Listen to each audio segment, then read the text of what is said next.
and one Jewish and one Gentile family. In the end, that part made no difference at all. Their religious background. They were middle class, middle America people. And what they were seeing is how people talked, mostly women. They mention the men at the end, but in part, the men are very interesting because the men don't know the stories. They end up, remember hedging? Who's supposed to do hedging? Women, right, you know, maybe, perhaps, I'm not sure, whatever. And here it's the men when they ask them, well, when did you meet your wife? Or how long was your courtship? Or, well, I think maybe it was in the winter, or no, maybe it was the next semester. I don't know, ask my wife. So these kind of stories are not only gendered in the sense that males and females tell them differently, as are all family stories, not just the courtship part, that it's women tell these stories much more. Okay, so the title, Ideology as Process, Gender Ideology and Courtship Narratives. So we look at courtship narratives primarily by women. We look at how women and men say them differently, and essentially we're looking at women. And 3 different generations, how they answer the question, basically, how did you meet your husband? And it says that there's gender ideology in it. And I'm going to read you a passage that actually is on page 147, that is the conclusion. So you can just put down page 147 and look it up later. That is the conclusion to all this. It says, part of language socialization, that is when you talk to other people with your mouth, language socialization, involves, in your talking, we tend to think that we give information like, this class starts at 5 o'clock, but that's not most of what we talk about. It could be just phatic communication, you know, like you do in the elevator. Is it hot enough for you today? That kind of thing. It could be just to say we're both girls, right? All of these things. So in language socialization, so it could be at home, it could be at a party, it could be wherever, involves learning to display one's narrative gender. So I'm displaying my gender by wearing lipstick and a skirt. Pretend I'm wearing a skirt, okay? But I display my narrative gender by what comes out of my mouth. Not just the things we looked at before, if I use like a lot, or if my voice is artificially high, not just those things, but the whole discourse of what I tell stories about and how I tell those stories. So that involves then learning to display one's narrative gender, and this process of displaying, and you have to display it over and over again. Because what would happen if you saw me like this, but tomorrow I came in with a buzz haircut? It would undo everything you thought about me before, right? You would start having different ideas. So one of the important things, the most important thing, is not just the story you're telling, or the clothes you're wearing, or whatever, is that you have to repeat and repeat. Okay, so a process, so this whole process of displaying my narrative gender with my mouth, which I'm very bad at, by the way, because I talk too much, and my voice is too loud, so I am, not only don't have a relational 1 of 3, I'm also not performing properly. Last night we were at dinner and my husband had to tell me to shut up so he could get a word in edgewise. And at other times in a restaurant, somebody at another table comes over. This actually happens that you've ruined our meal. Why? Sometimes in France, but it was either that I talk too loud. Usually when I talk too loud, they tell me shut up. But there was actually somebody who came over that the topics I was talking about, obviously loudly enough that they could hear, ruined their meal. So I'm not very feminine in displaying my narrative gender. Of course, I couldn't function as a professor if I were, because you'd be terribly bored, because I'd have to be talking like this, and I couldn't take over the class, right? So, and this process of displaying my narrative gender is a process which creates and recreates gendered cultural positions. So by repeating this all the time. So this paper is about heterosexual courtship stories. So all the 80s did these discourse analysis of family relationships, but of heterosexual families. And of course, family is the essence because that's the first unit. So as we just said earlier, nationalities and everything are based on that. And she will argue that these stories evince an ideological process which creates and maintains gender as a social category. So by telling these stories, We keep on recreating gender as a social category. And how do they do this? Let's look at and to talk, people think they're telling their own stories, but courtship narratives, 129, tell us not necessarily, quote, what actually happened. In other words, you're not admitting you got knocked up and that's why you got married, right? And that's really what happened. Instead, you're going to say, we met in Acapulco and it was romance at first sight. Or there's the alternate story. We met and we hated each other, right? Many of the romantic movies are hate at first sight. So you have to have love at first sight or hate at first sight. One of the people here is actually going to say she got pregnant. Oh no, that's in another article. Nobody here mentioned that. So it's not what actually happened necessarily, but rather what our speakers take to be narratively appropriate discussions of courtship. So they're actually sometimes hiding things, such as getting knocked up, or not being a virgin. In a previous generation, that would be a thing too.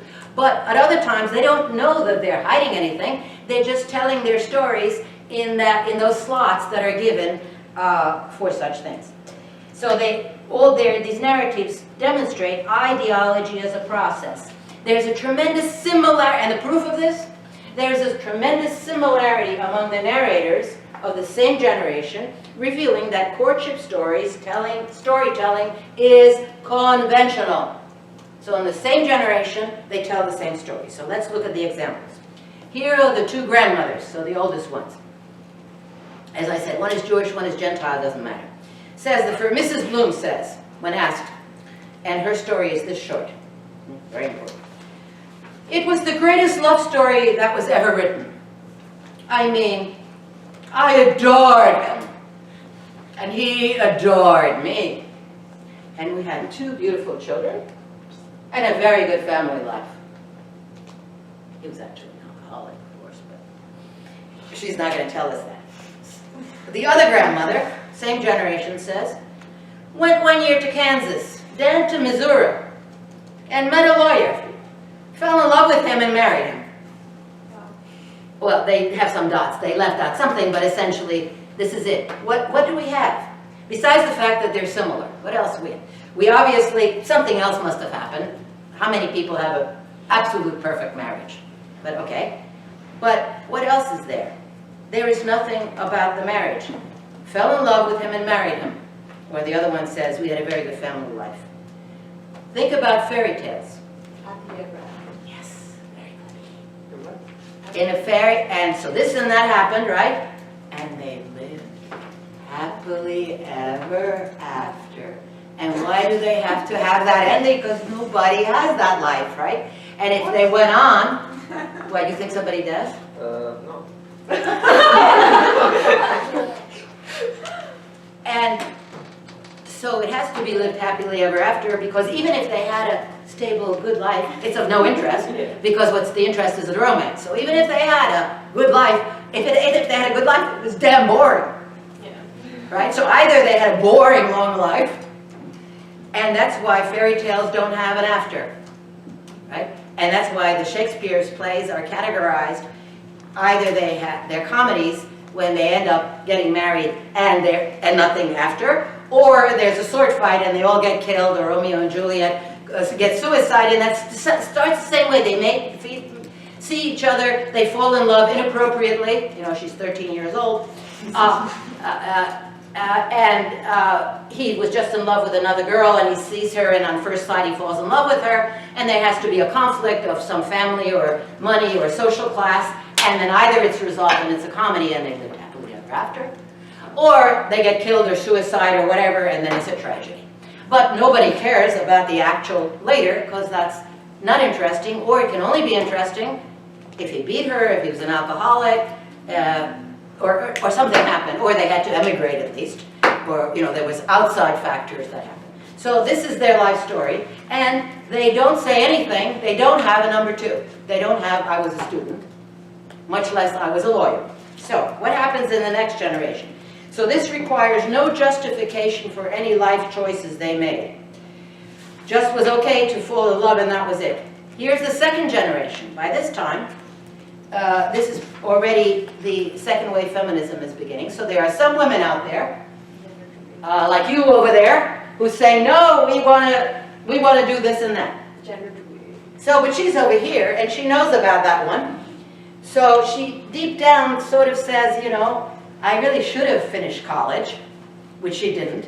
But she has to have then a story, a new story. It's the same story as the grandmother's, but she has to make it longer and justify.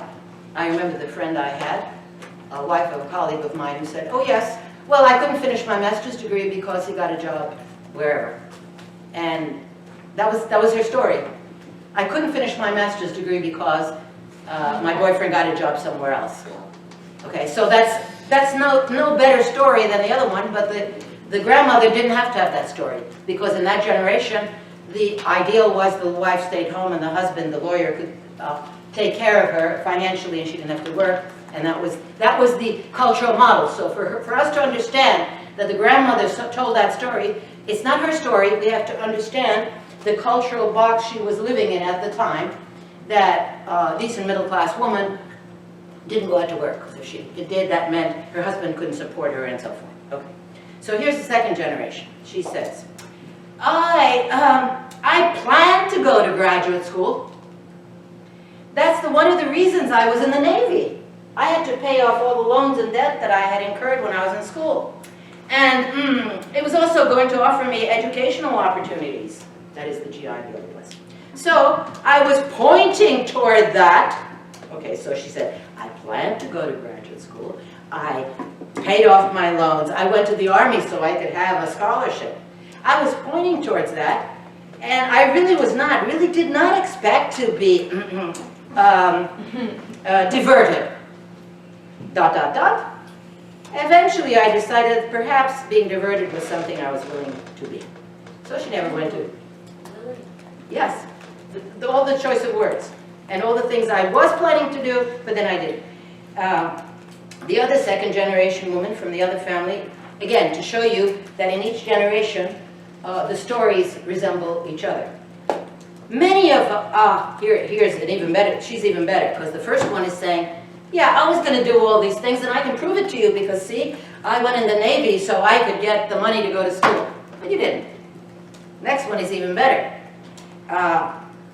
She puts down other women she was in school with. Many of my friends had gone to college to kill time, or to look for a husband. I never even considered doing that. I meant I went to college. I intended to get a degree. So I told him I couldn't even think about his proposal. I sent him home with the ring. Isn't she gutsy, ballsy?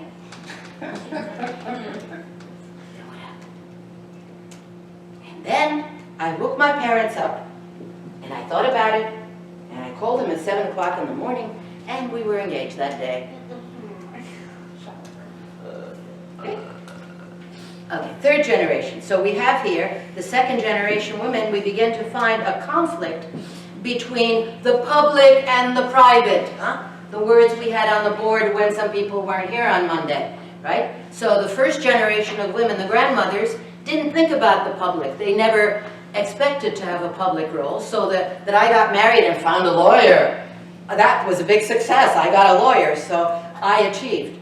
But these women, even though they ended up not doing their degrees, they know that she's out there getting her degree, and that's always grating on them, right? So they have to say, well, I was going to do it, I planned to do it, but then I didn't do it. So the conflict between public and private sphere participation, this was when the women's movement was getting more active. So the people who were out there with their signs changing, that's in their face, right? So you have to respond to this, saying, let us into medical school or whatever that wasn't allowed before. So particularly when speaking with a younger female interviewer, because the woman was herself who was doing the interview was an academic who did finish her degree.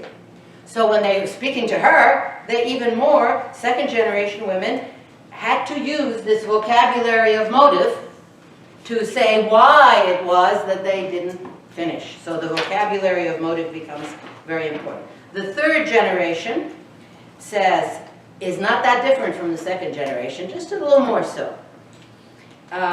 she said, I actually did go up to Minneapolis and had an interview. I wanted to have a job.